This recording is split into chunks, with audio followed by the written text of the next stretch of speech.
Well, good afternoon, everybody. Welcome back. It's a pleasure to have you here.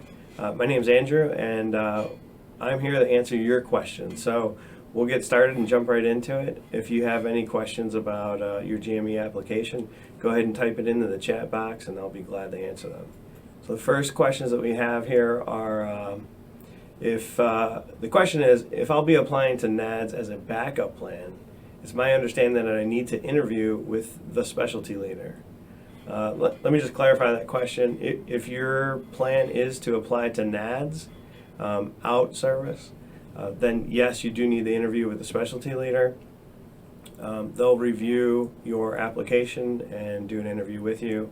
Essentially, they're kind of the gatekeeper to help you identify if you're a great candidate for NADS or not. And it's a good opportunity to talk to them about any special circumstances that you may have as well. So NADS isn't really a backup plan, but it's we view it as a location, if that makes sense. All right, next question.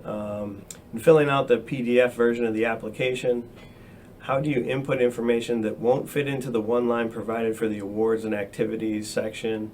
I believe that's under the military service. That's a great question. At the end, at the very bottom of the PDF, pardon me, there's a section for additional information. You can add the info there, and I think it's about a quarter of a page, so you should have plenty of room. Things that you should put in there, if you're AOA, if it's prior service, any medals or awards, prior service information, like type of duties that you did, any qualifications. Is an upload of a scan of an official transcript acceptable? We do need the official transcripts. I guess if this is from a medical student, you only have the 3 years currently on there, so it's not fully a full transcript. Next question I see is there a list of specialty leaders that we can access? Yes, if you're an HPSP student, Mr. Pilo and his team for the HPSP, they've reached out to you and provided you points of contact to schedule interviews. If you need to talk directly to the specialty leader, for example, you're applying for NADS, reach out to our group email, and we'll help try and if you have additional questions prior to reaching out to them, we'll answer those for you, and then we'll provide you the specialty leader's info. Not that we're trying to keep it from you, but we just want to keep the questions down for them and limit it to just the actual applications. All right, next question that came in. Required documents checklist says 2 letters of recommendation. Is it acceptable or encouraged to submit more? Do different Navy hospital programs have specific letters of recommendation requirements? So the BUMED note is correct. 2 letters of recommendation is what's required or acceptable. Can you submit more? Yes. There's no limit to that. I would caution you that anything that's submitted to your application will be read by the members that are scoring your application. So if you submit 10 letters of recommendation, all 10 of them will be read by the folks that are scoring your application. And you don't want to be that guy, if you know what I mean. And one more thing about letters of recommendation, I would say you want good letters, like items that are impactful, people that can talk about your character, your work ethic. Not just the letters of, hey, I know this guy, he worked here for 2 weeks, he did a good job. Something a little more personal, I think that's a better letter of recommendation than anything. So I would steer towards that. All right, so next question. In section 3, it asks for a start date and program length. Is that something we need to get from the program directors? No, those are standard. You can look those up on the ACGME website or the program that you're looking for. Start dates will be it'll be June of next year. So I have another question here that says, if I have documents that have carried over from a prior application, do I need to re-upload them so that the file name reflects my current application ID? So this is coming from someone that's currently a PJY1 or is reapplying to GME. You do not have to re-upload those. The files from your prior applications, they'll roll over to your current application this year. You won't see it until you actually finish your application. Once that's completed, then those documents will roll forward to the current year application. So the application ID matching the file name is not important. Your name's in there. Those documents will automatically roll over.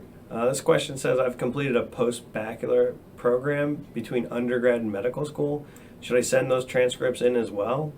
I would say absolutely yes. That can't hurt. It would be a great thing, and then we'll know what you did during that time in between school.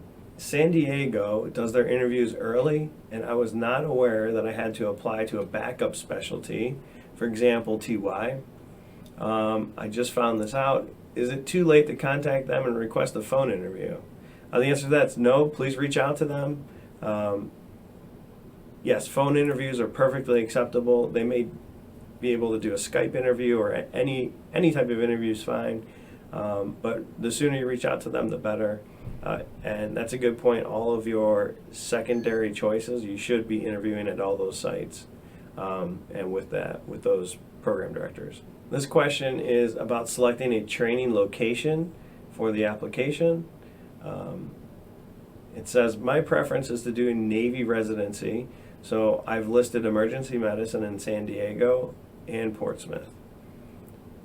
My second choice is a transitional year at those same locations. If I don't match in either emergency medicine or TY, I would then want to do a civilian emergency medicine rotation. Does that mean that under civilian and other training locations, I should list NADS as my number 3 training location? I'm not sure or confident that the civilian sponsored or NGMEP are items I should choose instead.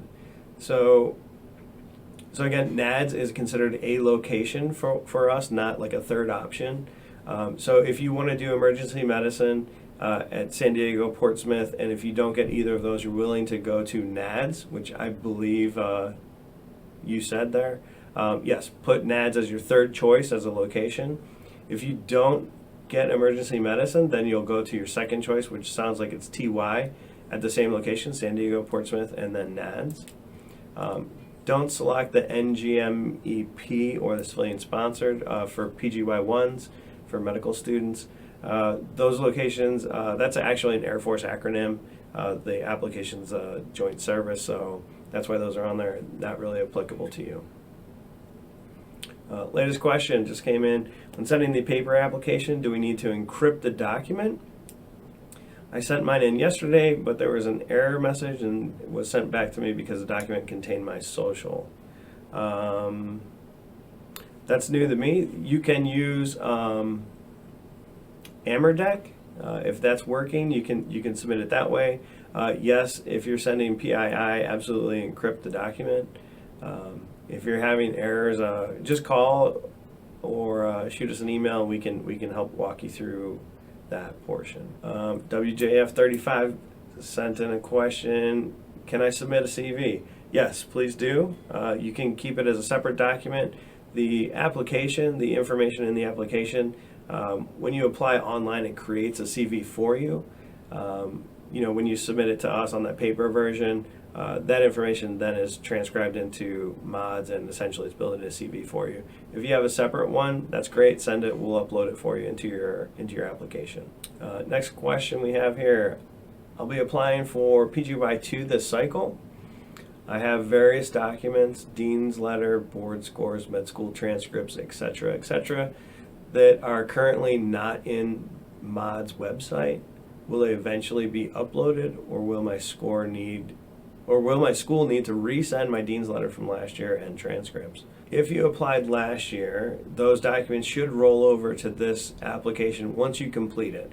If you haven't gotten to the end in MODS where it says applied, there's a green button at the top right hand corner. Once you go through all the sections, it will turn green and say applied. Your status will change.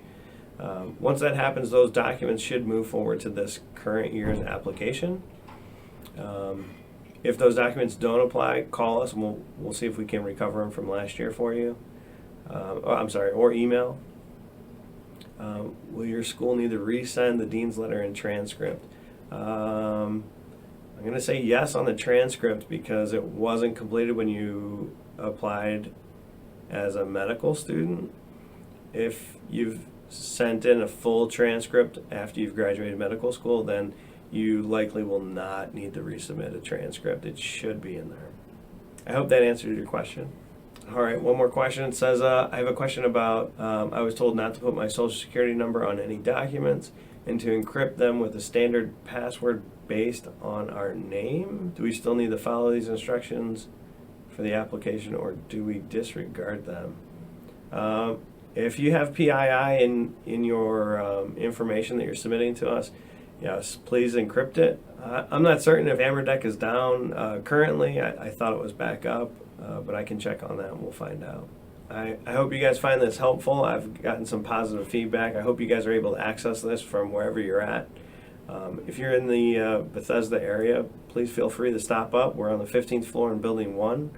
I'd be glad to go over some questions, and please send in your applications early. The earlier the better. It doesn't increase your chances of getting what you want, but it helps us ensure that we get them all in. I'm sure Mr. Pilo will follow up with you guys for the HPSB students about turning in your applications. For you guys that have, thank you very much. We'll perform QA and ensure that you have everything in there. For you guys that haven't, you're down to 5 weeks, so don't wait till the last minute.